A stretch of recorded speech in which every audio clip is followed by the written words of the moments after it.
cycle sustains us Part 2. I didn't sleep that night. The memory of the elevator ride replayed endlessly in my head, the oppressive buzz of the lights, the metallic ting in the air, and most of all, the woman's wide, terrified eyes as she mouthed that single, desperate word, run. And then there was the manual, its cryptic phrases crawling under my skin like worms. No matter how hard I tried, I couldn't shake the feeling that I was being watched. By morning, my nerves were stretched taut, but I forced myself to return to the Oratech building. Despite every warning sign, I rationalized it away. Maybe I'd overreacted, let my imagination run wild. The rent wasn't going to pay itself, and it wasn't as if jobs were lining up at my door. Besides, I told myself, what were the odds that something truly sinister was happening? Denial, I realized later, can be a powerful survival mechanism. The thought of walking away was tempting, but the rent payment loomed like a guillotine. Desperation was a powerful motivator. The receptionist greeted me with the same eerie, motionless stare as the day before. Her voice, flat and artificial, spilled from the hidden speakers. "Good morning, Emily Grayson. Proceed to floor B4. Your compliance test awaits." I'd barely opened my mouth to ask a question before the elevator doors slid shut behind me, sealing me in. Again, there were no buttons, no control, just the smooth descent into the depths of Oratech's labyrinth. This time, the cubicle floor was empty. The fluorescent lights buzzed incessantly, casting a sickly glow over the beige expanse. Mr. Holt stood waiting for me at the same nondescript doorway as before, his unnervingly wide smile firmly in place. "Ah, Emily," he said, clasping his hands together. "Ready for your compliance test?" What does the test involve?" I asked, my voice wavering despite my best effort to sound steady. "Nothing to worry about," he replied smoothly.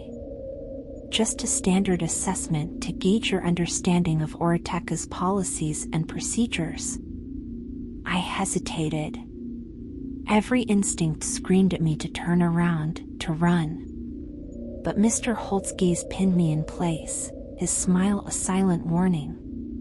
"This way," he said, gesturing toward a narrow hallway I hadn't noticed before.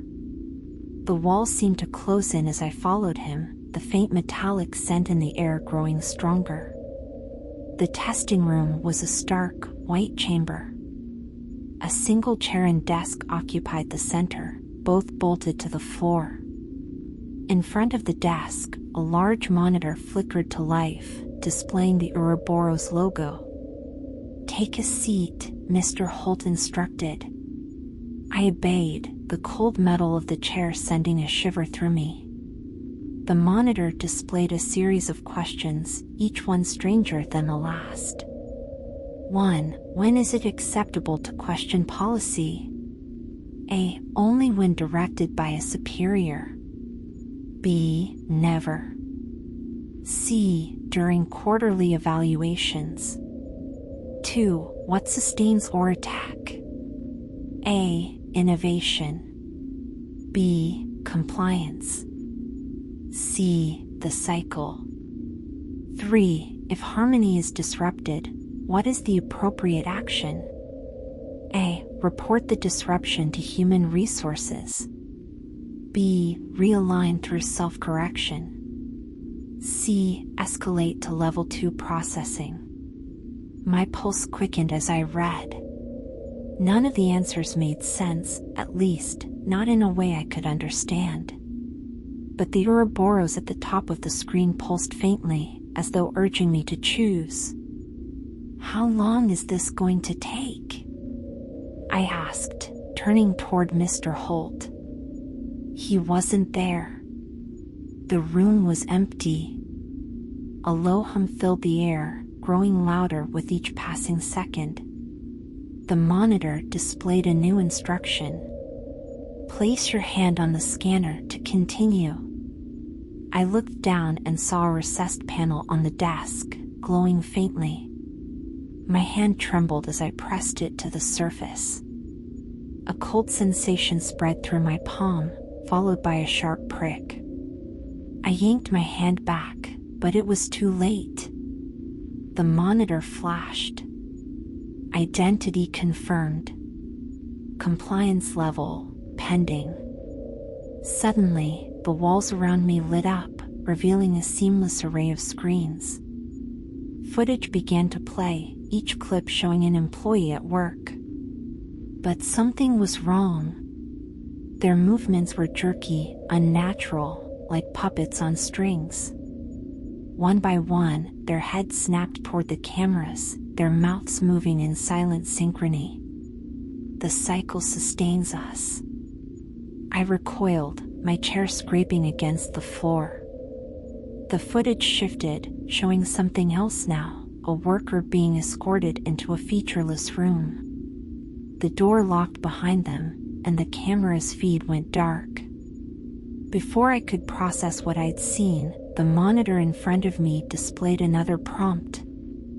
Final question: do you accept integration? A. Yes. B. No. My hand hovered over the keyboard.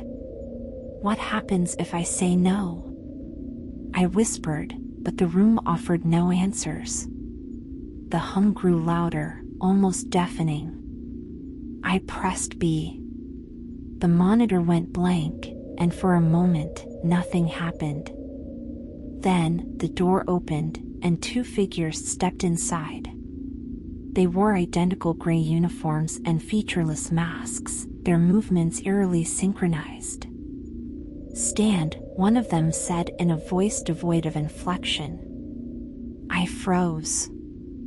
What is this? I just want to leave. "Stand," the figure repeated, stepping closer. Against every instinct, I obeyed. One of them gestured for me to follow, and I was led down another series of hallways. The further we walked, the stranger the environment became. The walls seemed to pulse faintly, as if alive, and the metallic tang in the air grew overpowering. Finally, we arrived at another room. Inside, a single chair faced a massive pane of glass. Beyond the glass, a vast, dimly lit space stretched into darkness, filled with machinery that hummed and clicked rhythmically. Tubes and wires crisscrossed the ceiling, feeding into shadowy recesses. "Observe," one of the figures commanded. I sat, my heart pounding. The machinery roared to life, and a figure was wheeled into view on a gurney. They were strapped down, struggling weakly. My stomach lurched as I realized it was the woman who had whispered to me in the cubicle maze. Before I could react, a mechanical arm descended, injecting something into her neck. Her struggles ceased immediately, and the gurney slid out of sight. The machinery settled, and silence returned. "Integration is necessary," the figure said, as if reciting from a script. "Harmony must be maintained." I turned to the masked figures, my voice shaking. "I don't want to be here anymore. Please, let me go." They didn't respond. Instead, one of them placed a binder on the desk in front of me. Its cover was identical to the first, but this one bore the words, "Employee Manual, Level 2. The Ouroboros symbol seemed to shift slightly, the tail writhing in its jaws. "You will begin again tomorrow," the figure said, and the door opened behind me. I stumbled out into the hallway, the binder clutched against my chest. My vision blurred with tears, but I didn't dare stop moving until I was back in the elevator. As it ascended, I realized my hand was still bleeding from the scanner's prick. Beneath the crimson streaks, something dark pulsed faintly, just under the skin. The sensation wasn't just painful, it felt foreign, almost alive. I clenched my fist, trying to block out the rising panic. The hum of the elevator grew louder, vibrating through my body like a warning. By the time the doors opened, the oppressive air of Oratech had followed me, clinging to my skin like a second layer. I stumbled through the lobby, the receptionist's unmoving gaze drilling into my back as I pushed open the glass doors. Outside, the cold air hit me like a slap, but it wasn't enough to clear the fog in my head. My feet carried me to the nearest bus stop, though I couldn't remember deciding to go there. The Ouroboros logo on the binder seemed heavier in my hands with every step. The bus ride home was a blur.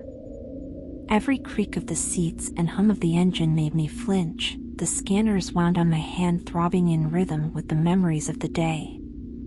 By the time I reached my apartment, my breath came in shallow gasps, my vision swimming.